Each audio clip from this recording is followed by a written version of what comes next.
ॐ अस्य श्रीहर्गलस्तोत्रमहामन्त्रस्य विष्णुऋषि अनुष्टश्चन्दा श्रीमहालक्ष्मीर्देवता श्रीजगदाम्ब प्रियते सप्ताशतिपाटङ्गत्वेन जपे विनियोगम्। नमश्चण्डिकायै।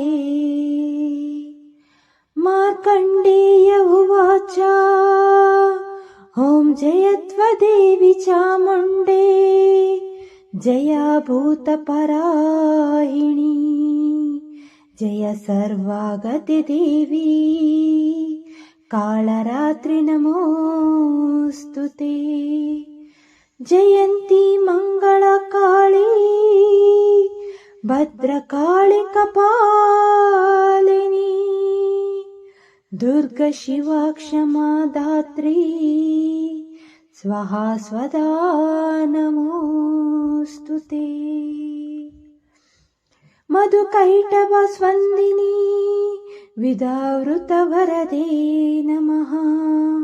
रूपं देहि जयं देहि यशो देहि द्विषो जयि। महिषासुरनिर्नाशी भक्तानां सुखदे नमः।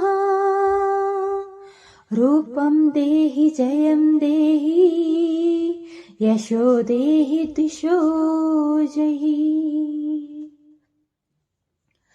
धूम्रनेत्रावदे देवी धर्मकामर्थदायिनी। रूपं देहि जयं देहि यशो देहि द्विषो जयि। रक्षा बीजावदे देवी चण्डमुण्डविनाशिनी। रूपं देहि जयं देहि यशो देहि द्विषो जयि। निशुम्भ शुम्भ निर्नाशी त्रैलोक्यशुभदे नमः। रूपं देहि जयं देहि यशो देहि द्विषो जयि।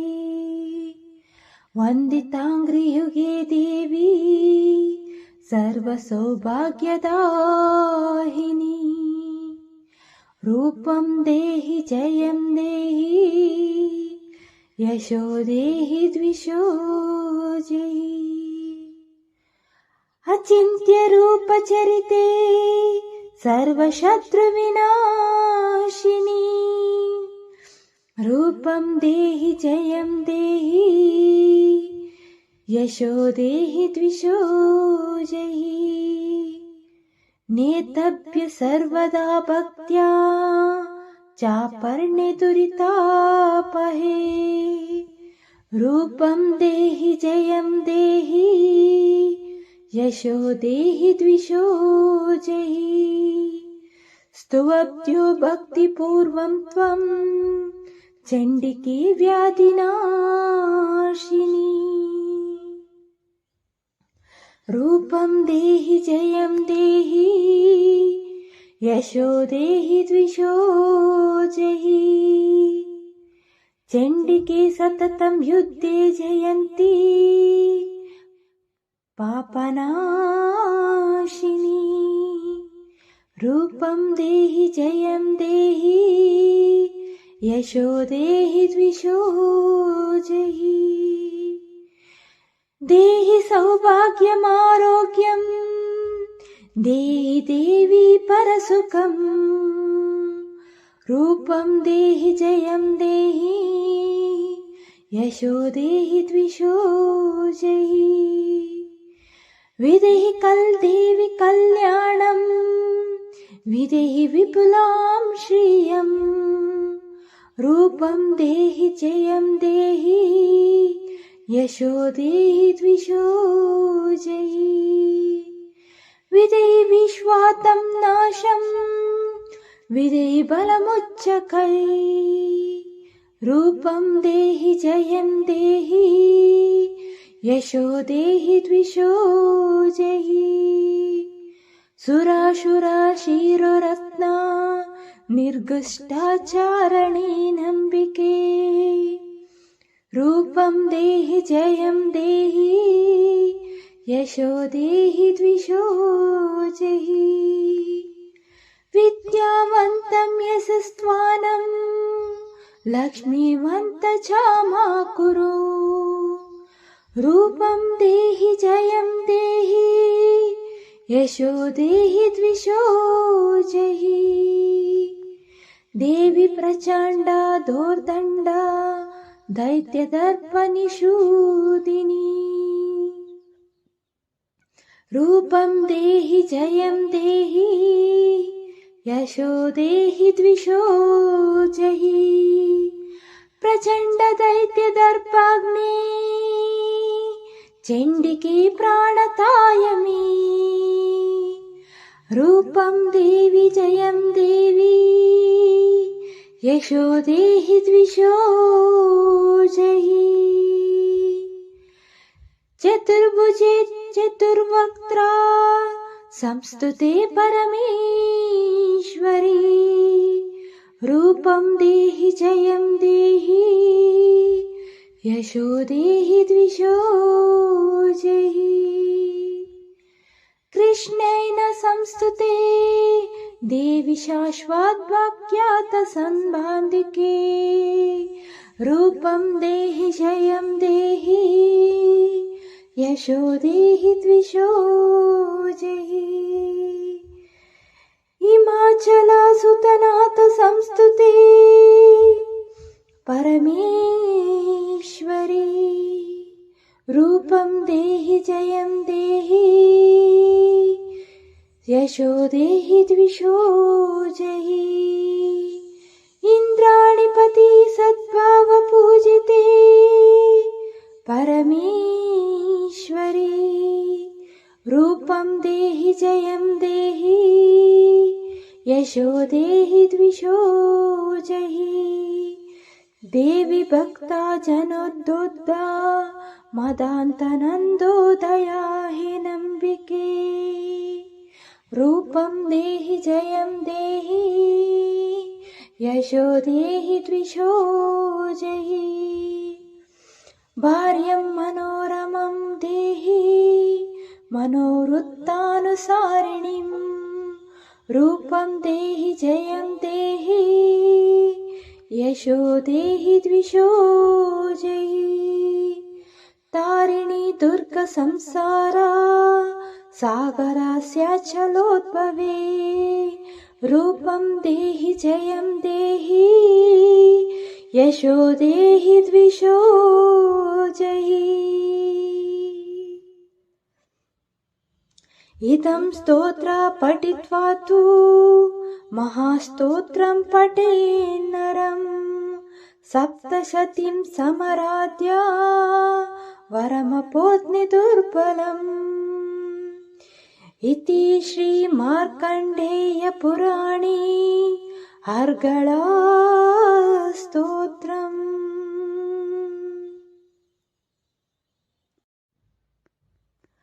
ॐ अस्य श्री अर्गला स्तोत्र महामन्त्रस्य विष्णु ऋषि अनुष्टश्चन्दा श्री महालक्ष्मीर्देवता श्री जगदाम्ब प्रियते सप्ताशति पाठङ्गत्वेन जपे विनियोगम् नमश्चण्डिकायै। मार्कण्डेय उवाच ॐ जयत्वदेवी चामुण्डे जया भूतपरायिणी जय सर्वागतिदेवी कालरात्रि नमोऽस्तुते। जयन्ती मङ्गलकाली भद्रकाली कपालिनी दुर्ग शिवा क्षमा दात्री स्वाहा स्वदा नमोऽस्तुते। मधुकैटभ स्पन्दिनी विदावृत वरदे नमः। रूपं देहि जयं देहि यशो देहि द्विषो जयी। महिषासुर निर्नाशी भक्तानां सुखदे नमः। रूपं देहि जयं देहि यशो देहि द्विषो जयी। धूम्रनेत्रावदे देवी धर्मकामर्थदायिनी।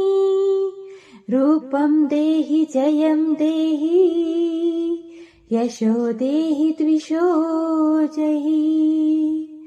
रक्षा बीजावदे देवी चण्डमुण्डविनाशिनी।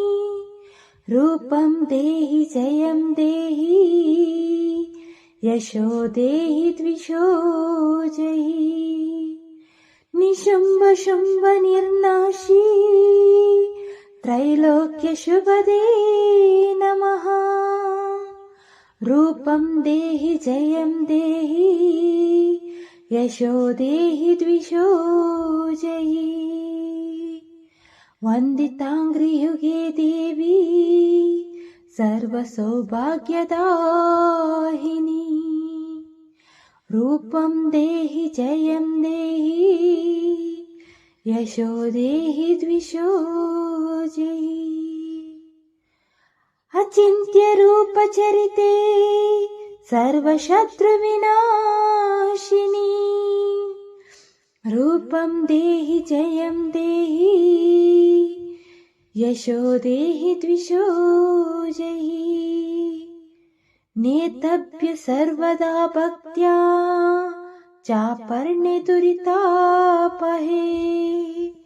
रूपं देहि जयं देहि यशो देहि द्विषो जयी। स्तुवब्ध्यो भक्तिपूर्वं त्वं चण्डिके व्याधिनाशिनी। रूपं देहि जयं देहि यशो देहि द्विषो जयी। चण्डिके सततं युद्धे जयन्ती पापनाशिनी। रूपं देहि जयं देहि यशो देहि द्विषो जयी। देहि सौभाग्यमारोग्यं देहि देवी परसुखम्। रूपं देहि जयं देहि यशो देहि द्विषो जयी। विदेहि देवी कल्याणं विदेहि विपुलां श्रियम्। रूपं देहि जयं देहि यशो देहि द्विषो जयी। विदेहि विश्वातं नाशं विदेहि बलमुच्चकै। रूपं देहि जयं देहि यशो देहि द्विषो जयी। सुरासुरा शिरोरत्ना निर्गुष्टाचारणे नम्बिके।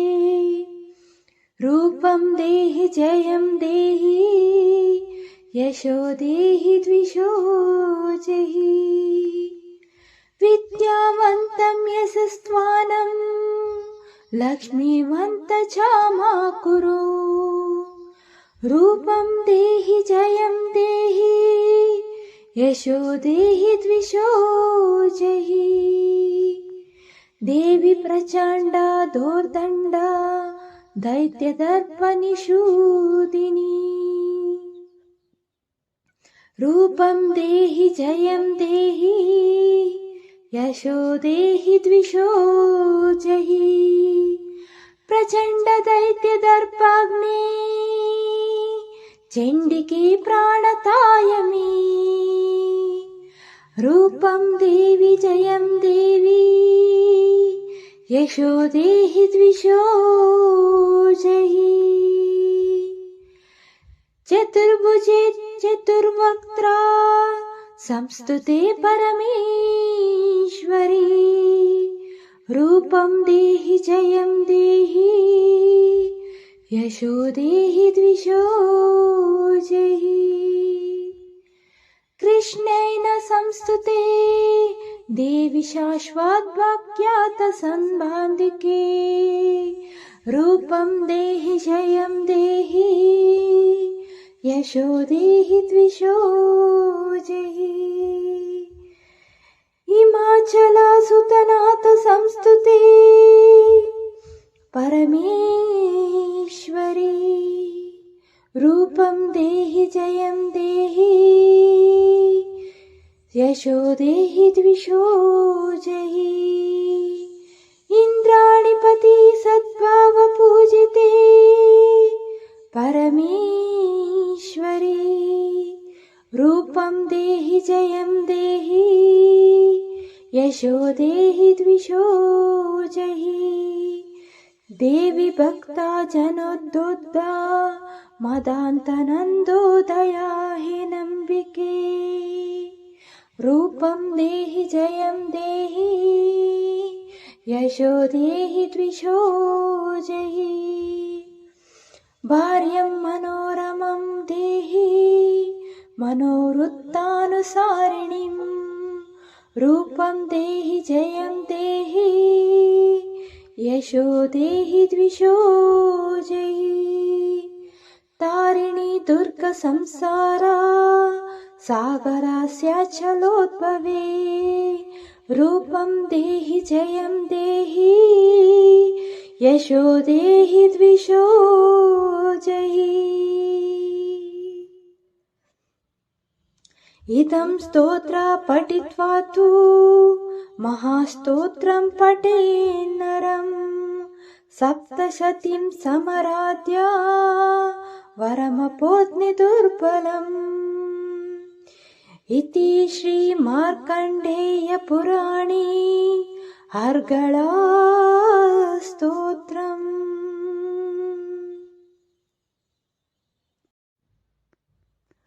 ॐ अस्य श्री अर्गला स्तोत्र महामन्त्रस्य विष्णु ऋषि अनुष्टश्चन्दा श्री महालक्ष्मीर्देवता श्री जगदाम्ब प्रियते सप्ताशति पाठङ्गत्वेन जपे विनियोगम् नमश्चण्डिकायै मार्कण्डेय उवाच ॐ जयत्वदेवी चामुण्डे जया भूतपरायिणी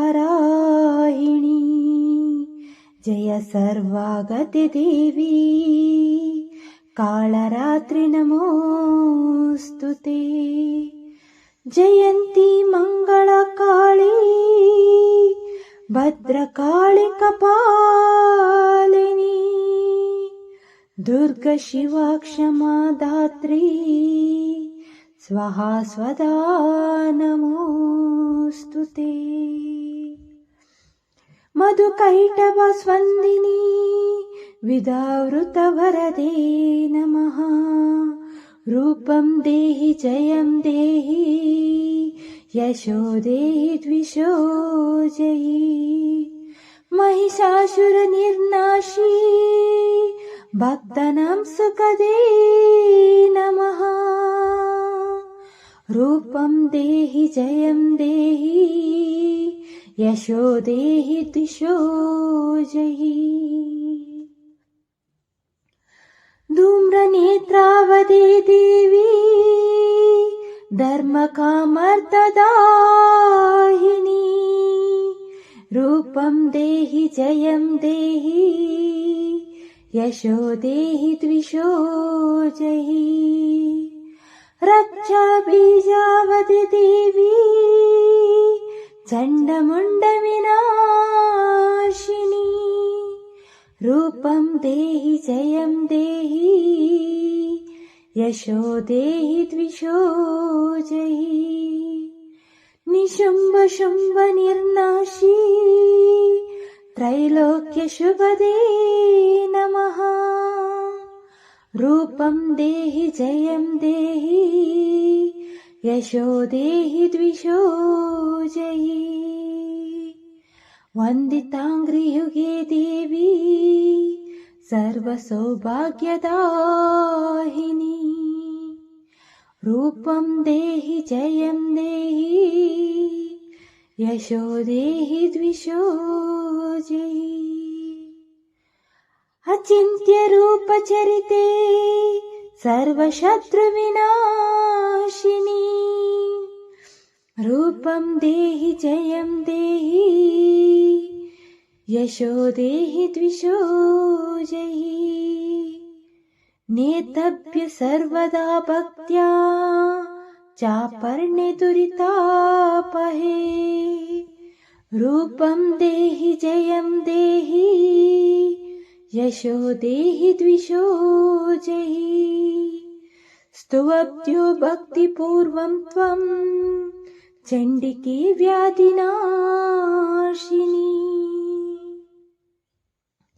रूपं देहि जयं देहि यशो देहि द्विषो जहि चण्डिके सततं युद्धे जयन्ती पापनाशिनी रूपं देहि जयं देहि यशो देहि द्विषो जहि देहि सौभाग्यमारोग्यं देहि देवी परसुखं रूपं देहि जयं देहि यशो देहि द्विषो जहि विदेहि देवि कल्याणं विदेहि विपुलां श्रियं रूपं देहि जयं देहि यशो देहि द्विषो जहि विदेहि विश्वातं नाशं विदेहि बलमुच्चकै रूपं देहि जयं देहि यशो देहि द्विषो जहि सुरासुरा शिरोरत्ना निर्गुष्टाचारणी नम्बिके रूपं देहि जयं देहि यशो देहि द्विषो जहि विद्यावन्तं यशस्त्वानं लक्ष्मीवन्त क्षमा कुरु रूपं देहि जयं देहि यशो देहि द्विषो जहि देवी प्रचण्डा दोर्दण्डा दैत्यदर्पनिषूदिनी रूपं देहि जयं देहि यशो देहि द्विषो जहि प्रचण्ड दैत्यदर्पाग्ने चण्डिके प्राणतायमे रूपं देवि जयं देवी यशो देहि द्विषो जहि चतुर्भुजे चतुर्वक्त्रा संस्तुते परमेश्वरी रूपं देहि जयं देहि यशो देहि द्विषो जहि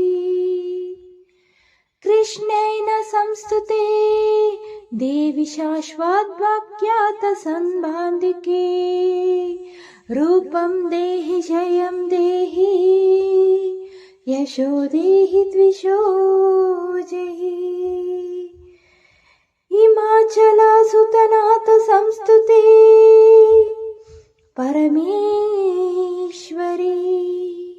रूपं देहि जयं देहि यशो देहि द्विषो जहि इन्द्राणिपति सद्भाव पूजित ते परमेश्वरी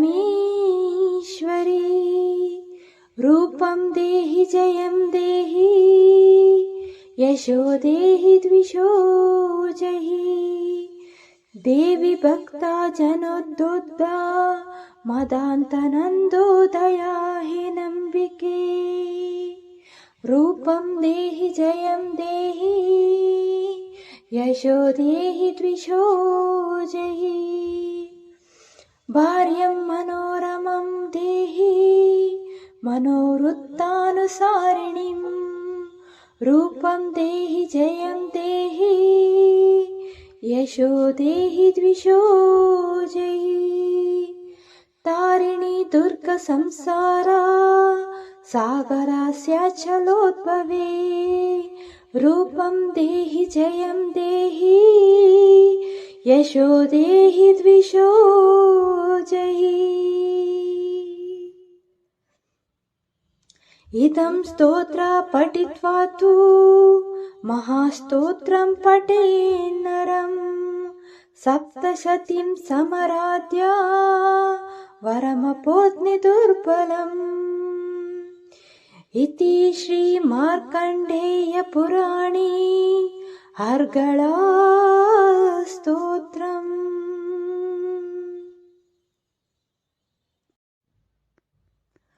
ॐ अस्य श्री अर्गला स्तोत्र महामन्त्रस्य विष्णु ऋषि अनुष्टश्चन्दा श्री महालक्ष्मीर्देवता श्री जगदाम्ब प्रियते सप्ताशतिपाठङ्गत्वेन जपे विनियोगम् नमश्चण्डिकायै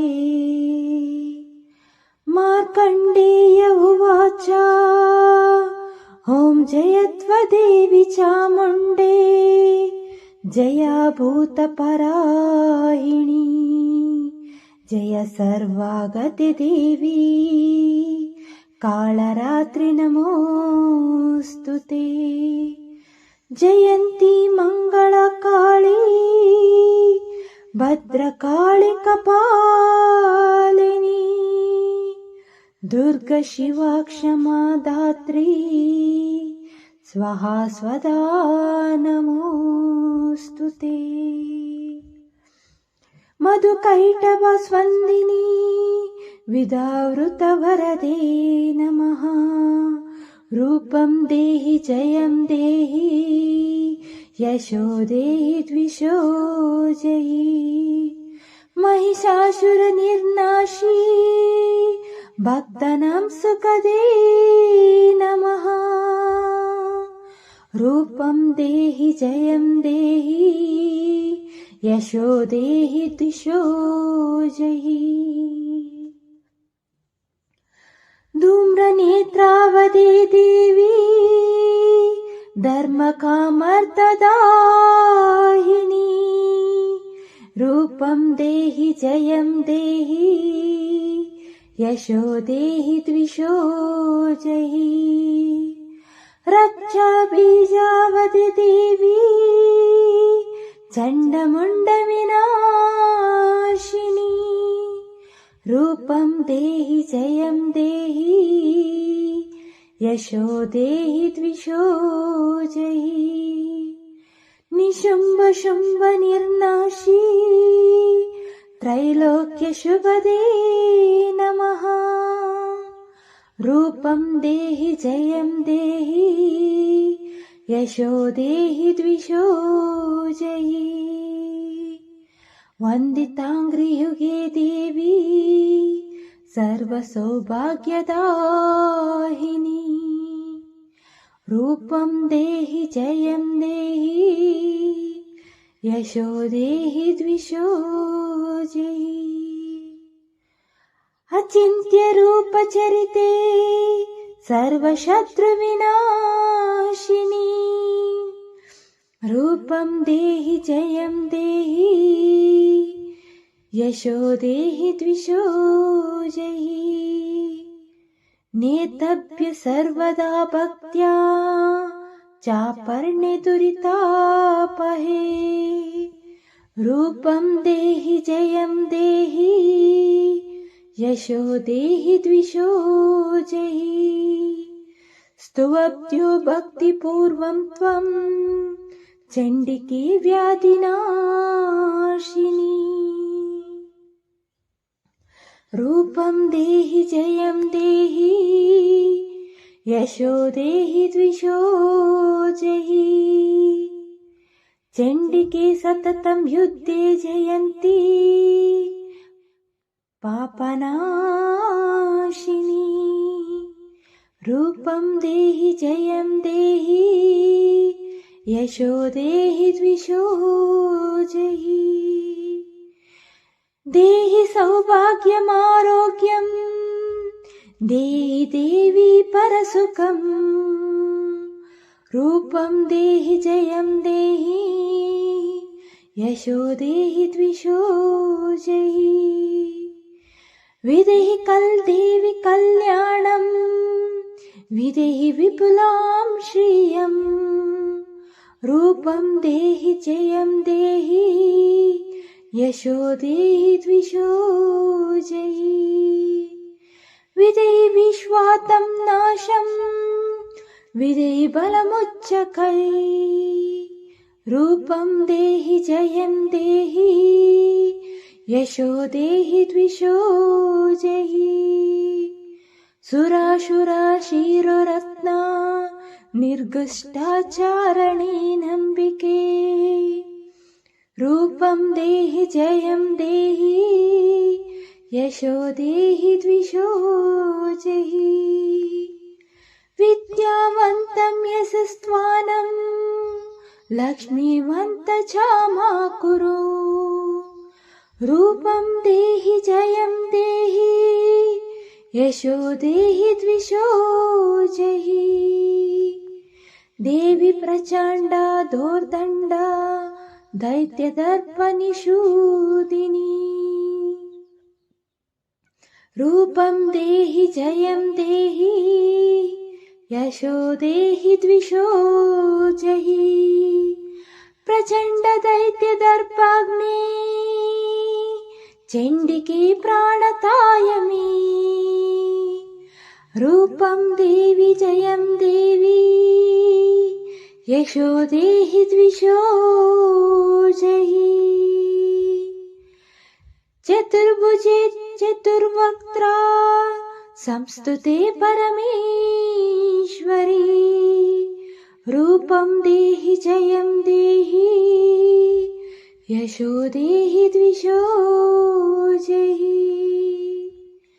कृष्णेन संस्तुते देवि शाश्वतवाक्यात् संबान्धिके रूपं देहि जयं देहि यशो देहि द्विषो जहि हिमाचलसुतनाथ संस्तुते परमेश्वरी रूपं देहि जयं देहि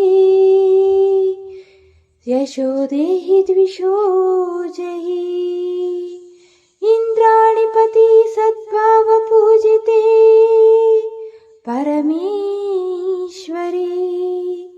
रूपं देहि जयं देहि यशो देहि द्विषो जहि देवी भक्ता जनोद्दोद्धा मदान्तनन्दोदया हे नम्बिके रूपं देहि जयं देहि यशो देहि द्विषो जहि भार्यं मनोरमं देहि मनोवृत्तानुसारिणीं रूपं देहि जयं देहि यशो देहि द्विषो जहि तारिणी दुर्ग संसारा सागरस्याचलोद्भवे रूपं देहि जयं देहि यशो देहि द्विषो जहि इदं स्तोत्र पठित्वा तु महास्तोत्रं पठेन्नरम् सप्तशतीं समराध्य वरमपोद्नि दुर्बलम् इति श्रीमार्कण्डेयपुराणे अर्गळा स्तोत्र।